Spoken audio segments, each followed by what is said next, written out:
hello again, KCIW listeners, and welcome to Curry Café. I'm volunteer Rick McNamer. Every Sunday from 3 to 4, your host Ray Gary puts together a panel of guests to discuss various topics of interest. Listeners can participate by texting questions or comments to 541-661-4098. Again, that's 541-661-4098. Now, a little different.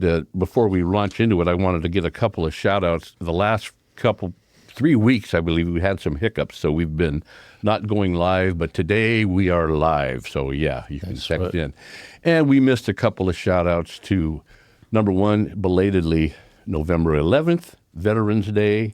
So just wanted to give a shout-out and a thank you to all the veterans. And November being Native American Heritage Month, we just wanted to give a shout-out to that. This is a big tribal area here, and really well-deserved to have a month to honor them.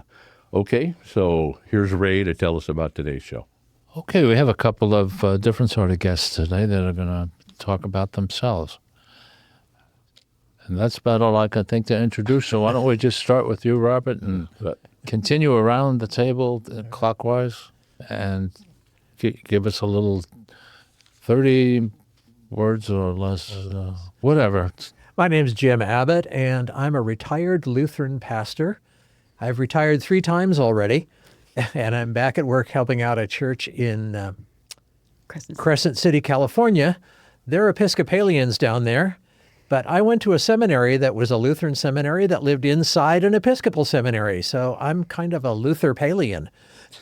You combine that. I combined that, That's yes. great. And that's what I've been doing for about the last 23, 24 years. Wow. Okay, we'll get back to you in a minute to find out what the difference between those religions are. Oh, not much, to be real honest. But it wouldn't work with Catholic, I guess. Huh? That's just not. We're trying. Oh, okay. Oh, I'm Louise Abbott. I'm married to Jim Abbott for 50 years now and counting. Nice. And well, happy. thank you. So, thank you. 50th. Yeah. Was he arrested shortly before or after you? No, we're just older than we look. Okay. But I am a retired university professor, but I have a PhD in developmental biology and a DVM degree, so I'm also a veterinarian. And for the past 35 years before I retired, I taught at various veterinary schools, first at Washington State and then at University of Illinois. And then I did my last 24 years of teaching were at Texas A&M University in Bryan College Station, Texas. Wow. And so, but retired. I grew up in Oregon and in Lake Oswego. So I told Jim we got married 50 years ago that we would be retiring to Oregon. And we did about 7 years ago. Just, I have to ask real quick, how long were you both in Texas for yes, how long? Yes, that's where Jim first became a pastor, was in Texas. Oh, okay. And while I was teaching at Texas A&M University. Okay. Yeah. All right. All right. So how do you help out in a church? The church in Crescent City is doing what they call a discernment process. It's a small congregation, and they're trying to figure out what's next for them as a group. They're paired up with 5 other churches, and each one of those churches has what they call a companion to help them through the process, and that's the job I'm doing there. I'm moderating some discussions and talking to the people, trying to figure out what's next for that group. So are they like sharing the same building or at different? I imagine there's enough difference in the philosophies to have different religion. Lutherans and Episcopalians about 8 or more than that. I was in seminary when they signed a national agreement to share pastors. We have what they call pulpit fellowship.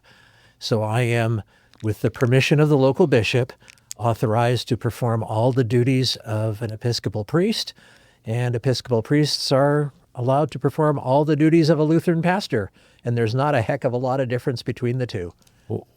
Well, is it like a obvious. Multi-denominational? What? Multi-denominational? It's like multi-denominational. Which seems to make the most sense Right. to me.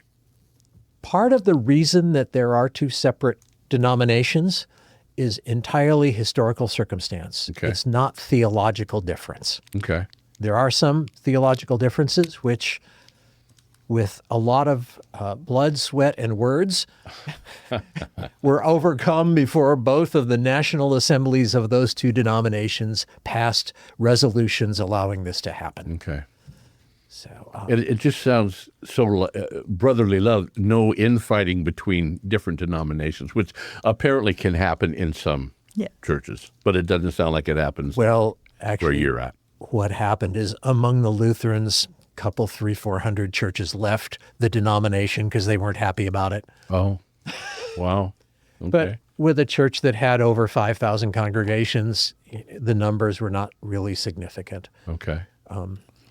So would leaving the fold would be things like gay marriage and That was even bigger. uh-huh. The agreement to share with the Episcopalians, couple 300 left. Many, many more Lutheran churches have left over the relationship between faith and sexuality. And personally, speaking only personally, because I'm not authorized to speak on behalf of the entire denomination, I see it as an issue of theology that I have figured out, and following the advice and doing some reading of some very fine theologians. Consider that I'm much more happy with two people of the same biological gender who love, honor, respect, and cherish each other than some guy who walked into my office and he wants to get married for the fourth time to another different woman. That makes sense. Yeah. Well, it does. It does. So that's kind of where I am.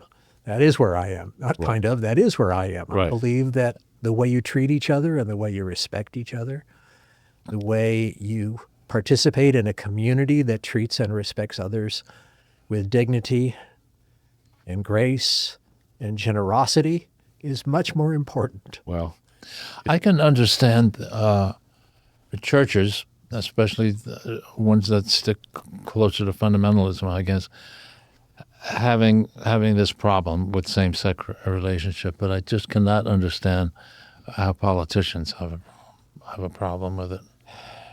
They're using it. Well, I'm sorry, I do understand they're pandering to, of They're course. pandering to. They're using it as a weapon among people to gin up their base. Yeah. If that still expression is still used, yeah, I believe so. I believe so. to We motivate. can use it here if we want to. Yes, It's our right, show. that's right. Okay. Feel free to coin any expressions you care to. No, I better keep it safe and sane. Saying, okay. No, they're using that, and honestly, there are kind of two major differences in the way you read the Bible. You can read it literally word for word and claim that there are no errors of either fact or history contained therein, or you can read it as a series of experiences between God and the people of God, and you take the Bible as a whole and don't focus on individual words or single verses, but take the whole message from beginning to end and say, God's intention for humanity is a kingdom of love and justice where each individual flourishes to the best of their ability. And on a similar subject, why politicians and some churches get so upset about sex change operations or procedures. And that to me sounds like a biological thing from what the little bit I know about it. I mean, people were born with these parts that weren't quite. I have known on a fairly well a couple of people who have changed genders. And at least one of them that I knew is much more comfortable and really a much nicer person as a man than he was as a woman. Yeah. Well, you can, yeah. If there's underlying frustration you have, then absolutely that would be the case. But that's something that really needs to be worked out on a very detailed personal level with a spiritual advisor And medical advice. and medical advisor, and it's not a walk in the office one way and walk out the other. Oh, wait a minute. Didn't you hear that kids were going to school? Little Billy was going to school, and Mom was kissing him and hugging him and have a nice day, Billy. And the next time she saw him, he was a girl. You didn't catch that, I guess. Missed that one. That was We missed that. Well, see, we don't watch a lot of TV. We don't actually have a working TV in our house, so we must have missed it. okay. This was actually being said, not quite like that, but almost verbatim. Let's do it. Well, listen. Oh, without the parents' consent. That's the other thing. Okay. Now, we're going to do a pretty big 180 here, but that's okay. This is all, and it's great stuff, and I do love that message. I do. I think we all love that message. So, Louise is here also to talk about, again, this is a 180. I guess the 180 is correct. Solar panels. Solar panels, and man, that gets bounced around a lot. And I have tons of questions, but Louise, why don't you go ahead and give us your quick synopsis about what your both of yours experiences with solar panels. Before we do that, could we have her tell a little of her story as to why she chose the field she did and chose... That's part of the whole thing, you bet. Okay. So go ahead, Louise. Okay. Before we get to solar panels, I've always been interested in biology, and when I was in 8th grade, I had a really great biology teacher, and I said, wow, this is really interesting. And I said, wow, you're teaching us stuff that's really, really cool.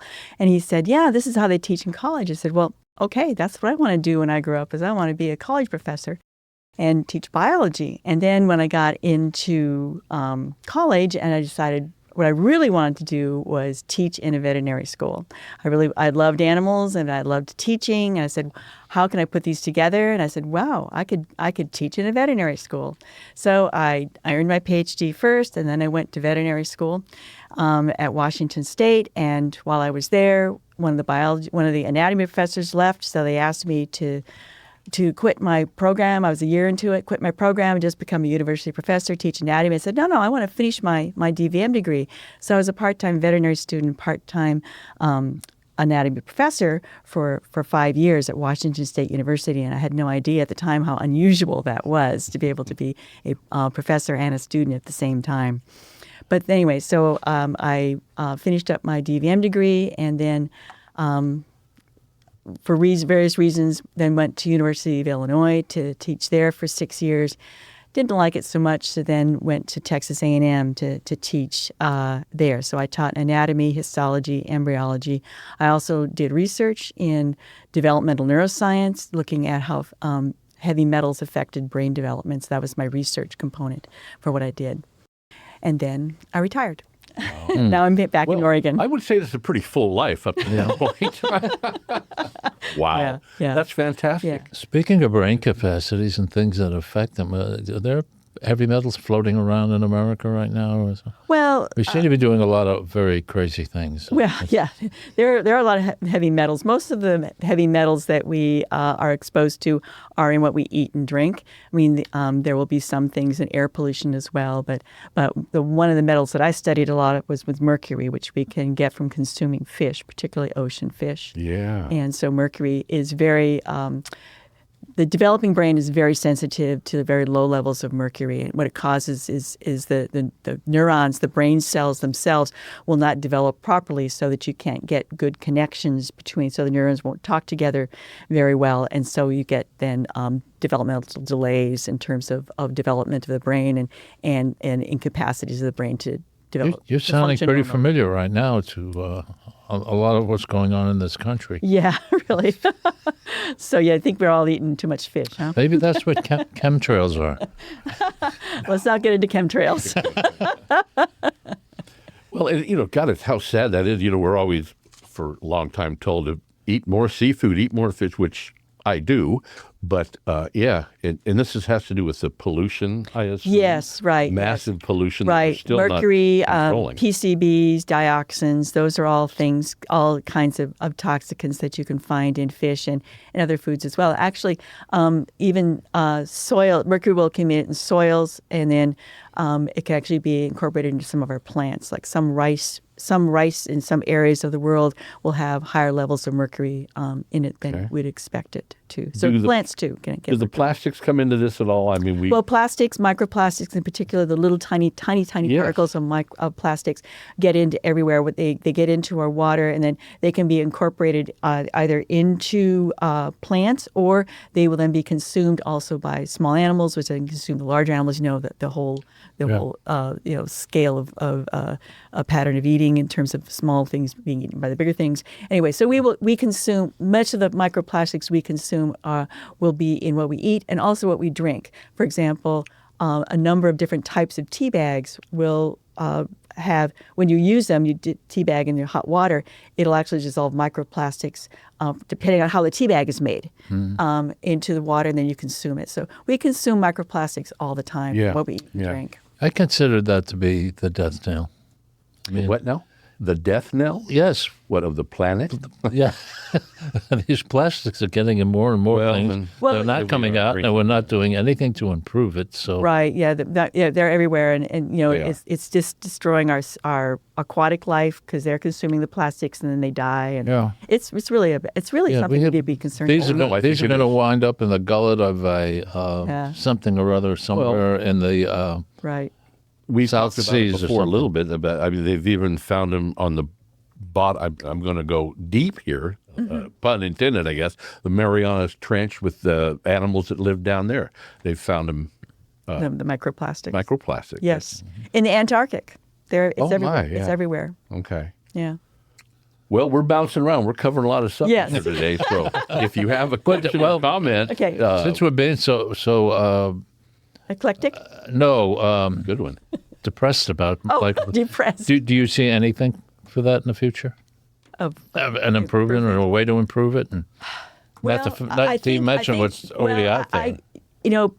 People say that one individual can't do anything, but it only works if individuals do actually do something. So my thought is that every individual should try to reduce the use of plastics. I mean, that's what we do in our household. Is I try not to buy water in bottles. I refuse to drink from these things. But anyway, the point is that I think as an individual, we try to do what we can to reduce and recycle and that sort of thing. So the old adage, every little bit helps. It does. And so if everybody did a little bit, it would be a really important thing. So to reuse what you've got, or don't bring your cloth bags instead of getting plastic bags and things like that. I think that's what I try to do, and I think if everybody tried to do that, it would help. How do we make that common sense? That I live in a community where we all have our garbage cans out on garbage day on a line there. It's about a dozen of them. Every now and then a bear will decide that they don't look good like that. And when a bear gets into some, it doesn't just knock it over. That's right. It's 100 square yards. But in all of this, there's a whole bunch of plastic, always. Aluminum cans, things that are not only easily recycled, but are effectively recycled. And it seems like I may be the only one in my community that even cares about that. And recycling is important. And I think, because now they take fives. CTR now takes plastics 1s, 2, and 5s. They will take 5s now. And they'll take the tin cans, and they'll take the paper, and they'll take the cardboard. So we live way up on Gardner Ridge, and so we have to come down to town. But we do our recycling, and so we just have a bin at our house, and every couple of weeks we take it down, and we take all of our if we have aluminum cans, then those go to the South Coast Humane Society for their recycling. Good bin. Organization. Yeah, and so it takes a little bit of an effort, but if you kind of get used to doing it and you make a pattern of it, it makes it a little bit easier. I'm not sure that too many people who don't recycle are not doing it because of the amount of work there is, but that they just think it's all nonsense. They don't believe in it. Global warming's a hoax. Well, there's a lot of misinformation out there that I mean, we've had the last 10 years of recorded history have been the hottest of recorded of the last. So, and next year will probably only be hotter on average. Now people say, oh, but we had such a cold spring or whatever. Well, locally, you can't just look at the local. Not looking at weather, you're looking at You climate. you have to climate globally. Right. Globally. Yes, yeah. I seem to remember living in the valley, Sacramento Valley, where I came from. They're talking about the droughts, and it'll rain one day, and everybody's like, "Well, see, we got rain. Yeah. There's no drought." Yeah. Well, the Anyway. congressman that brought the snowball into Oh God, yeah, that too. global warming. So before we Yes. go on, and we haven't even touched the main subject, but Right. we That's will. okay. But That's I just wanted to get out the text line again, 541-661-4098. So, are we ready to Yes. delve Okay. into the Maybe- solar panels? Maybe if panels. one of you has a sick dog out there or something, we could get a diagnosis. I don't know. I'm not licensed You're not to too- practice well, in Oregon. We're not Scratch that comment from Mr. Ray. This is an undisclosed location. Okay, Louise, Well, go ahead. Well, Jim, why don't you go ahead and just explain why we decided to do this now and what we were thinking about, because he kind of snowballed this first. Yes. Currently, and until December 31st, there is an income tax credit available for installing solar equipment. And so we kind of put this off. As Louise mentioned earlier, we talked to our builder about it, and he was not too enthused about including that in the original building. So we kind of spent our time and money between then and now on other projects. But then I kind of said, well, if we're going to do it, we need to do it. Yeah. And given the current political climate, it's not going to come back again in the next 2 years, probably. Concern, I believe, yes. So, and I spent, as I mentioned before, maybe I've retired 3 times now, and I'm working on number 4. From August of 2023 till April of this year, I served as the interim pastor at a church in Medford, Oregon. So I commuted back and forth, and Medford is Not every day, but just not every day. I did like 4 there and 3 here. Or, Yeah, a trip to Medford is excruciating, but go ahead. and you should see the solar panels on houses over there. Oh, I bet. They are in the clutches of Pacific Power, which derives a significant part of their electricity. That's who I have in Smith River, by the That's way, who you Pacific have, Power. Pacific Power. And I believe they get at least a significant portion of their electrons from coal-fired power plants. So electricity is not cheap in Medford. Yeah, right. While we here in Brookings are blessed with Coos Curry Electric, which is an electric cooperative. They're not in it for the money, and they get a lot of their electricity from the federal dams that have been built over the last 70, 80 years. So we have hydroelectric power, which is renewable every time it rains. And but on the other hand, that's not going to go forever, and it's not going to meet future needs. We need to electric power usage is going up, and electric power that comes over those wonderful wires up in the mountains where we are sometimes doesn't come over the wires. Yeah. in the wintertime. In the wintertime especially. They try very hard, and they do a very good job of restoring electricity, but we can go several days without. And so I said, well, let's look into solar power, because a lot of people I knew in Medford have it and like it. We got a hold of an outfit in Medford, and they worked with us. They sent a person out to estimate what would be involved. As we mentioned earlier, that's the guy that grew up in Brookings that had to go to Medford to get a job with a future. He took a lot of pictures, made a lot of notes, did a lot of measurements. They came back with a bid. We said, go for it. So we put solar panels on our roof and a large storage battery in the part of the garage, actually. Oh. And they said, well, this usually takes 6 to 8 weeks. They called us about a week later and said, we had a cancellation. Can we start tomorrow? Oh, Hello, come on down or come on up. Yeah. That's exactly right. No, right. And so the first day, there were 4 or 5 people working, 2 of them actually installing the panels on the roof, and 2 more electricians doing the rest of the wiring to complete the system. Okay. So how long did it take to put that up? About 2 days. 2 days. 2 days. 2 days. Now we have solar panels come as these units, and so I don't know if it's an exact standard size, but these look like any solar panel you'd probably see on a roof.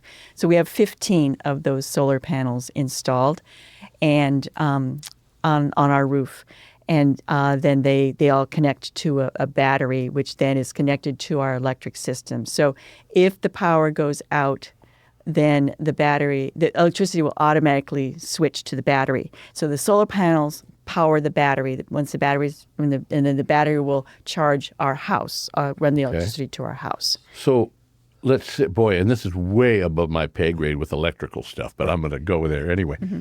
So the power goes out, let's say, for a week. Right. How long will that battery power your house? Probably. Roughly. Well, what do we figure? 2.5 days? 2.5 days without recharging. Without recharging. Okay. But you got to remember that during any time when there's light, the panels are pouring energy into the battery. Right. Through sunlight. Yes, through sunlight. But even on a cloudy day, solar panels will charge. It just won't charge as fast. Okay. So only really when there's no light at all are the panels not charging. Oh, okay. So some amount of light will charge those panels, but bright sunlight will charge them faster. Okay. Okay. I used to have solar panels, and criteria was if it made a shadow, if you put your hand over the panel, and if that was that you were getting energy then. Yeah. Not only that, but the photovoltaic effect goes back to early in the 20th century. Yes. Oh. Okay. Yes. So they knew that light would make electrons move around and go where you want them to go. Now, efficiency and the ability to work at low light levels has improved dramatically over the last 15 or 20 years, and there are people working on it still, trying to make it more and more efficient, have fewer panels on your roof for the same amount of output, get output at lower light levels. Right. Research continues, and we've kind of hit an inflection point where putting solar panels up now makes sense. Okay. So you would encourage anyone around, even this, because this area, well, you're up above the right, but even we know people who've put solar panels even down here in Brookings. Yeah. And again, some amount of light, it will charge those panels, and that will create electricity that can be used in your house. Now, will it create all the electricity you need? Maybe, maybe not. Depends on how many panels you have and exactly, how they're positioned and things like that. Yeah. But it will create some amount of electricity that then can be used by whoever owns that home. And then theoretically, if you generate more electricity than you're using, it will go back into the electric grid. Okay. Oh, that's right. So you're actually helping other people? Yeah. So, well, the electricity goes back to the electric grid. You have what's called a net meter. A net meter is one that the electric company has to. We can't actually use our panels yet because Coos Curry Electric has not installed the appropriate meter. Because what the net meter does is that when you are generating electricity and you're using it, that's fine. But if you generate more electricity than you're using, it will go back into the electric grid. And then what the electric company does is they'll meter that as well. So when your electricity comes into your house, they charge you for that, right? They have a meter that measures how much electricity you're using, and then you're charged for that amount of electricity. Well, if it goes the other way, then they essentially have to pay you for the electricity. That's the law in Oregon. Wow. It's called a net meter. You pay at residential rates. They will, when we pay for our electricity, we pay at residential rates. If they pay you for electricity, they pay you at commercial rates, which are lower, which is fine, which is perfectly, I think, reasonable for them to charge the commercial rates for when you sell them electricity. Okay. But you have to have a special meter that will measure that, and that is called a net meter. Okay. So, but right now you can't take advantage of all of your solar energy. No, we can't because we can't connect it to our. Okay.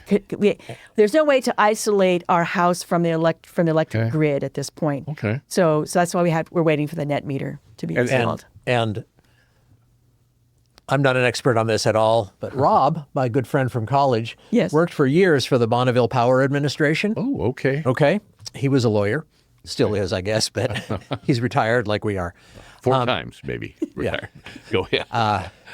Electric rates for different classes of users, like residential and a couple of different grades of commercial use, are incredibly complicated. Yeah. So let's just say that we will get something back Yeah. from Coos Curry Electric Okay. once we get going. But we didn't do this to get money back or whatever. And we also don't want to be, this will not allow us to be completely off the grid. We couldn't run everything completely on those 15 solar panels based on what we have in our house in terms of refrigerators and freezers and, lights and Okay. Computers. and we have a split unit, an electric split unit that we have. We have wood too, so we couldn't run all of that just on the 15 panels. But it will allow us to have the security for when we do lose power to be able to Right. run our refrigerators and our freezers and things. And then like when that. you do lose power, I Yes. assume you start to cut back on what unnecessary. Right, yes. We won't be Right. running the microwave or the split unit. Okay. Okay. If you're living totally with solar panels, you cut back. Well, all the time. my light bulbs were fluorescent and Yeah. like that. Yeah. Yes, Okay. Yeah. Now, your home is new construction home, is that right? Yes. Right. Because I had a lot of questions, some questions about when people have an existing home. Let's say they have a roof that's 10 years old. Mm-hmm.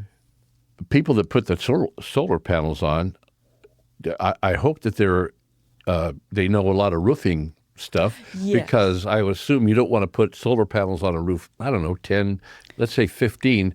Would they probably would- say you need to re-roof first? Exactly. They would take the roof condition into consideration. Okay. And that if there are some roofs that, and I don't know exactly which ones, like probably tile roofs. If you have like a tile roof, that probably is not compatible with putting on solar panels. But there are some roof tiles that are not compatible, or you may need to, like, say, redo your roof to make Okay. sure. But what we did, because we live up at Gardner Ridge, and we're out in the forest, and so we had to make sure that our home was going to be as fire defensive as possible. Oh, that's so we probably, have a metal huge roof, up there. and we have hardy board paneling on the sides of the house, and so our house is relatively fireproof. But the nice thing about the roof is it's called standing seam metal roof. There's different types of metal roofs. This is called standing seam. So it has all these little ridges that run from the peak down. Well, that makes it really easy to attach the framework for the solar panels. They have these little clamps that clamp to the standing seams. So there was no holes drilled in our roof to attach Wow, the that's framework huge. for the solar panels. I was really worried about leaking. Yeah. I asked him about that and said, "Oh, well, with your style of roof, it's not a problem because we don't have to drill any holes through the roof. We just clamp these clamps to the standing seams." And it's also nice because it really distributes the weight over pretty much most of the roof for the weight of the solar panels. If you have, how many panels? 15? 15. So, And what's the wattage on each of those? I don't know the total wattage. No, each. Yeah, I panel. don't know. No. I didn't have that information with me. but I was thinking 15 panels. You have, if you don't mind, what's No. the square footage of your house? That's got to be pretty good size for 15 panels, doesn't it? Well, it's on the 30 by 35 edition. Yeah. Our house is kind of built in sections, and so we Okay. have this new edition where the panels are, and so it's essentially half of one side, which is about and the whole section is 30 by 35, so it's the roof over half of that, plus 2 panels on the other side. Okay. And plus, speaking of improvements as they go along, I mean, and this is going to hopefully get more improvements as they go. The solar panels aren't as big as maybe they used to be, let's say 10 or 15 years ago, to accommodate the... I don't, to be honest, I don't know what the Okay. size of panels, Oh, okay. how the size of panels have changed. I don't know. All I know is that they have gotten more efficient because Yeah. they're made of a semiconductor type material, silicone or something else, so that when the photons hit it, it essentially excites electrons, which then creates direct current. Yeah, I did look at that a little bit on the research, and thank you for mentioning that. What was the term? I had to look it up. Photovoltaic effect. It's called a photovoltaic So effect. you need what do they call it? Not a transfer. An inverter. Inverter. Yeah. So what happens is that as this material is hit by the light, the photons of the light, it causes electrons to be excited. And when electrons are excited, they want to go somewhere. So that creates the current. It's called direct current. Okay. Direct current. So then, but you have to have an inverter because most of houses that we have run on what's called alternating current or AC current.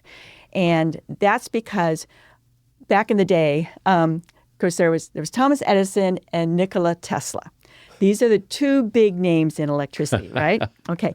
Thomas Edison was the proponent of direct current. So he did direct current. That means essentially it just flows in one direction, and that's all it does. Like your car battery. Yes. Your car battery is DC, direct current. Right. Your batteries in all kinds of vehicles. Right. Electric cars, computers, LEDs, those are all direct current. Okay. But what happens is direct current tends to lose energy. It tends to lose energy as it's transmitted for long distances. So transmitting, we generate electricity with our dams, but then we have to transmit that electricity hundreds of miles to wherever it's going to be used.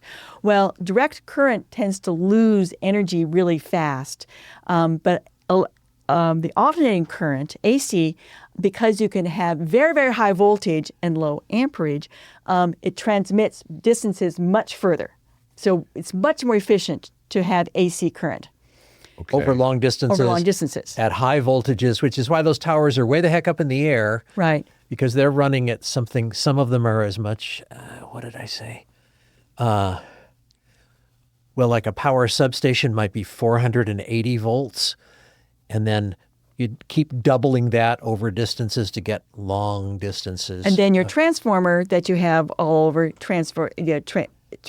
steps it down to your 110 volts at your house. Yeah. I got to tell you, my dad worked, he was like an electrician for the railroad, and I didn't get any of his chromosomes or whatever. Oh, it's the mercury. Well, maybe it's it. But I have watched tons of videos trying to explain that. Isn't it funny how it doesn't compute in my brain very well? It's not intuitively obvious. Oh, boy, not to me. No, it's not. It's not intuitively obvious. But the thing is that places like, what did you say you were in Smith River? Pacific Power? Pacific Power. Okay, Pacific Power, Curry Electric. Right. They all have an elaborate network of wires and transformers and substations. And, it's an elaborate network, and they manage that to provide safe, reliable electricity under all kinds of conditions. And it's not simple. I'll vouch for that. Right. It's not simple. And no, it's not. And solar power is an entire, at large scale, is an entirely new ball game. Yeah. It really is. And they are. And there are people who want to interfere with that ball game too. That are against renewable energy, I suppose, to keep the oil company. In fact, Trump has even said we have to keep these beautiful oil workers working. Right. Well, we teach them the how to rest make of the world is really, really leaving us behind. Just this year just in 2024, the United Kingdom closed down its last coal-fired power plant. Wow. They now have more energy being generated by wind and solar. Yeah. And we're behind in that. Yes. I think. Yes. Sadly and dramatically behind. Okay. So one of the reasons why we wanted to do solar was not just so we would get off the grid or whatever, but also to really make a statement that we support green energy, that we want to reduce our dependence on fossil fuels, and that this is something that we can do to essentially reduce our need and use of fossil fuels. Yes. And going I through my commend little you for that, for putting all that money into. It is expensive, and that's one of the drawbacks. There's lots of advantages to solar power, but one of the drawbacks is that it is expensive to install. Yeah. And if you want to do storage, the batteries are very expensive. So what we did in our house is, again, we put the solar panels up, but we also got a very large storage battery. It's a Franklin battery. There's a couple of different companies that make batteries. One of them is Tesla. Didn't want to go with Tesla. So this is a Franklin battery, and it's a company that's based in San Francisco. So I was concerned it was a Chinese company, but it's not. Okay. And our solar panels are also made in the United States as well. How huge is that? Yeah, so that was really cool. And I did go back and forth on pluses and negatives. I put by the pluses huge, clean, renewable energy. Yes. Lower carbon footprint. Much better overall environmentally, which is huge. And before I forget, another little shout out on the solar panels, as I discovered, and I didn't know, my hometown of Sacramento apparently was big, launching the Pioneer program to commercialize the grid for rooftop solar. Yes. Wow. I remember that. There was a while ago. Little old Yes. not Podunk, Sacramento, Yeah. capital of California. Somebody told me a while back, and I don't know if this is true or not, that if you are building a house in California now, it has to have some type of alternate energy. I don't know. Photovoltaic know. or maybe hot I'm water. Californian, but I don't know that.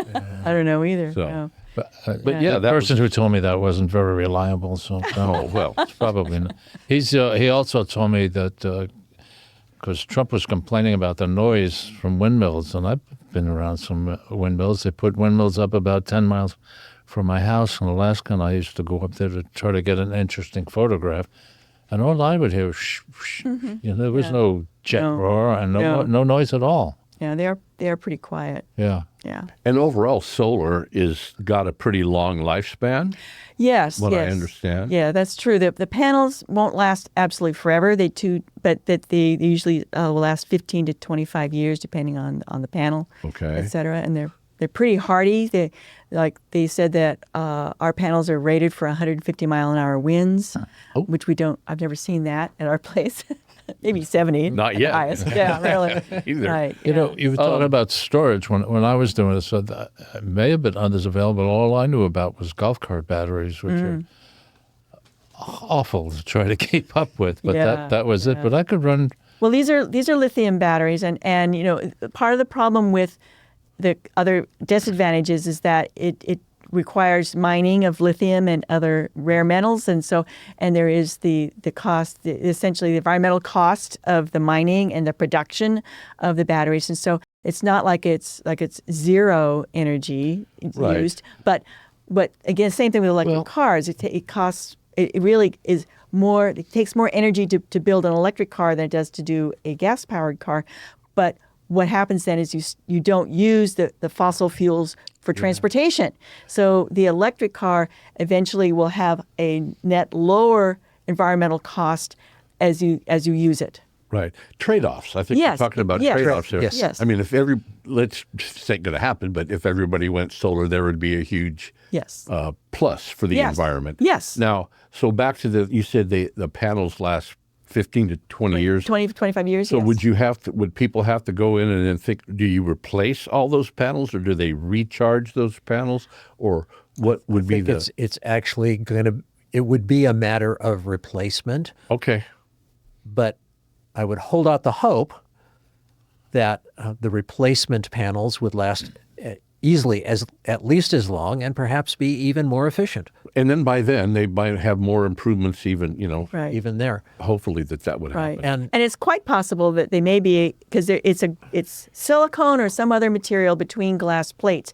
I'm assuming they wouldn't have to replace the glass plates, that they would just have to replace the material inside. Okay. Because eventually it would probably stop being as conductive for producing electrons. okay. Yeah. Okay. Do you know of any movements afoot to replace the lithium batteries or to do something other than lithium? there are,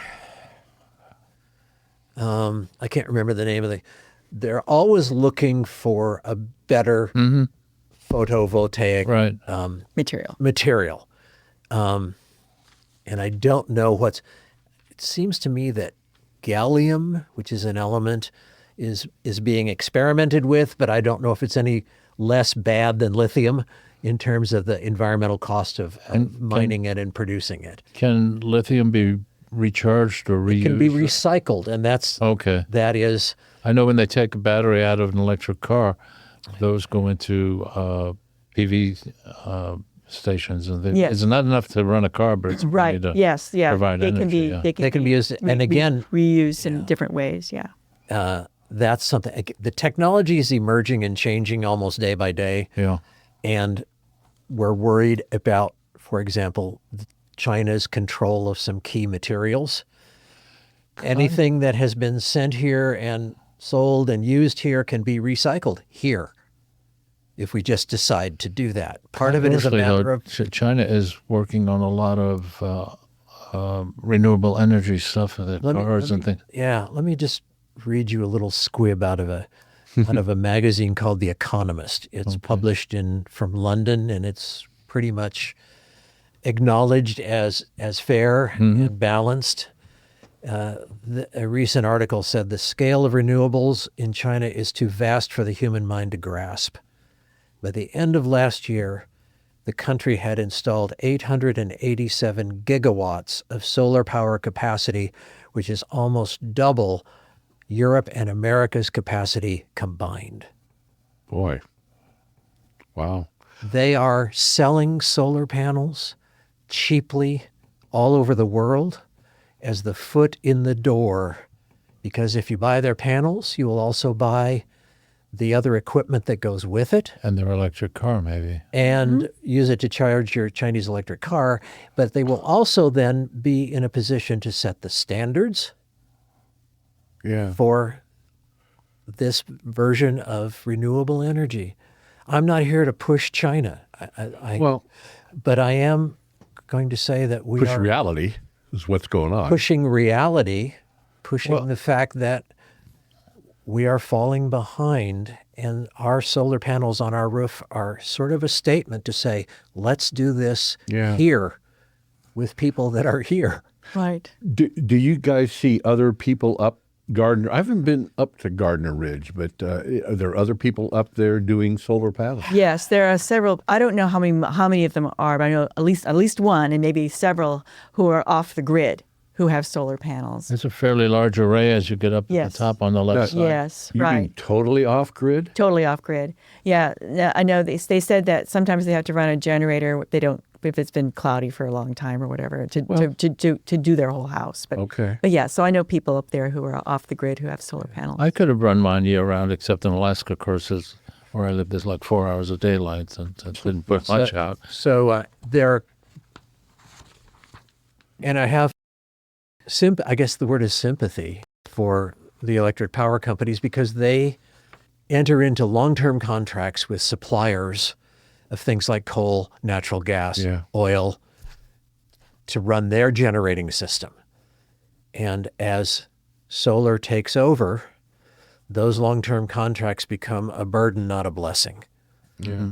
It requires them to rethink their whole operating model. And if you've signed a long-term contract, by golly, it's a contract. Yeah. Then you're going to still have to pay the electric company just to keep their infrastructure going. And they deserve to be paid for that Yeah. infrastructure. It's expensive to maintain. Right. It costs a lot of money to build it in the first place. And they play an important part in our economy. But let's face the future, not the past. Yeah. You know, unfortunately, I can't believe we're almost running out of time. We got 10 minutes, but I wanted to give out the text line again. If you have questions or comments, 541-661-4098. And back to this, again, not an expert on this, but the coal plants, they're horrible polluters, horrible, as far as I know. And coal is a finite resource, Yes. going to run out, but not solar, hopefully, in 10 billion years. Right. I don't think we'll care. But, No, yeah. but yeah. And wind. even natural gas is non-renewable. People don't seem to understand Yeah. that natural gas is essentially is that's what's being produced when we do fracking.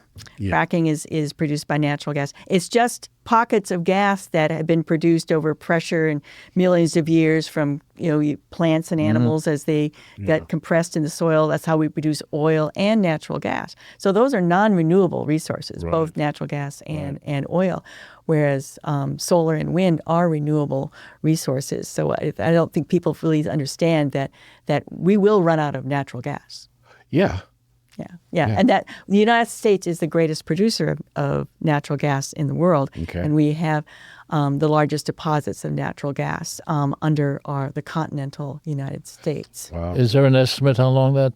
84 years. 84 years. Wow. 4 years. That's I think that's one of the problems when they talk about global warming and climate change. Everything is 100 years from now or 75 years from now. And, We all should you care look at your about birthday that. and say, sorry.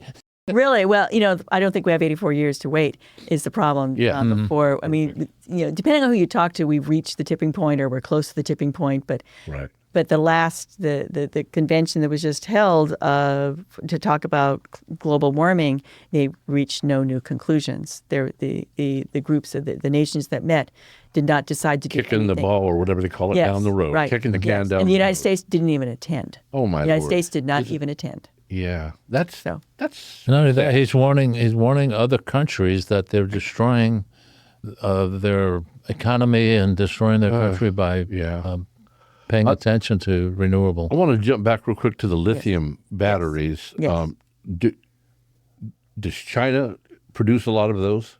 Is that what's Yes. going on? Yeah, there's a lot of lithium that China mines. Yes. Okay, and then now I might be off here, but I thought I read a report that's around the Salton Sea somewhere down there in Southern California, pretty barren out that way. But I think that they're trying to get lithium. There is lithium. There are lithium A deposits. mine or something? There are lithium deposits in the United States as okay. well. Yes. Okay. Yes, but I think China has developed their lithium, mining their lithium to a greater degree than the United States has. I don't know who has more. I don't know if we have a lot of lithium, we just haven't mined it, or we don't have a lot of lithium. I don't know. Okay, well, The real kicker in that is, again,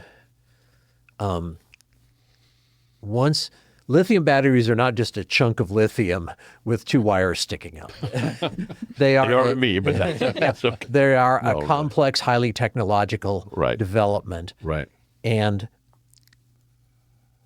one would hope, and there are contracts being considered by the Department of Energy to companies who will reprocess lithium into to be reused. Okay. It doesn't disappear. It's just that complex battery structure degrades over time. Yeah. Oh, there's a text. I think we have a text. If I can pull this. I saw just a quick thing. I didn't get to read the whole thing about solar panels that develop energy in the dark. No, Okay. haven't read that one. Okay, it was a Is that on YouTube YouTube? thing, and maybe that's why I didn't watch it. Yeah, There's a lot of stuff on YouTube. Okay, some of it's true. Before we run out of time, I'll get to this text. Okay, to return to the topic of local recycling. Recycling can save you money. By recycling, I was able to discontinue trash service. Every 6 to 8 weeks, I take my recyclables and one black garbage bag to CPR on Carpenterville Road. I'm only charged $14 for the black garbage bag. Recyclables are taken for free. That's right. So thank you, Texter, for Yeah, that. that's very good. Yeah. Do we know anything about what actually happens to the recyclables? You know, you see reports on the news now and then that they're It's in some tropical island someplace dumped in it's spotty. Yeah. There are some things that are recyclable and easy to recycle. I have read articles that describe cardboard as brown gold. There are people stealing cardboard to be recycled. They come to my house about once every 2 weeks and steal my cardboard. Yeah. There are other items that are very difficult to recycle. Aluminum is very easy to recycle. Yes. Aluminum is very easy But to recycle. these plastic, They're probably the worst, aren't they? The plastic. Well, ones and twos. Ones and twos are... Because they're some of the products that we use are actually generated from that type of plastic. Like they're, You can see it on some packaging that says, I have. contains recycled plastic. Yes. 30% recycled plastic. So, Right. you're ahead of the game by 30%. You've still used 70% derived from oil, natural gas, and that. Yeah. But at the beginning, we said every little bit helps. A while back, I saw a news item where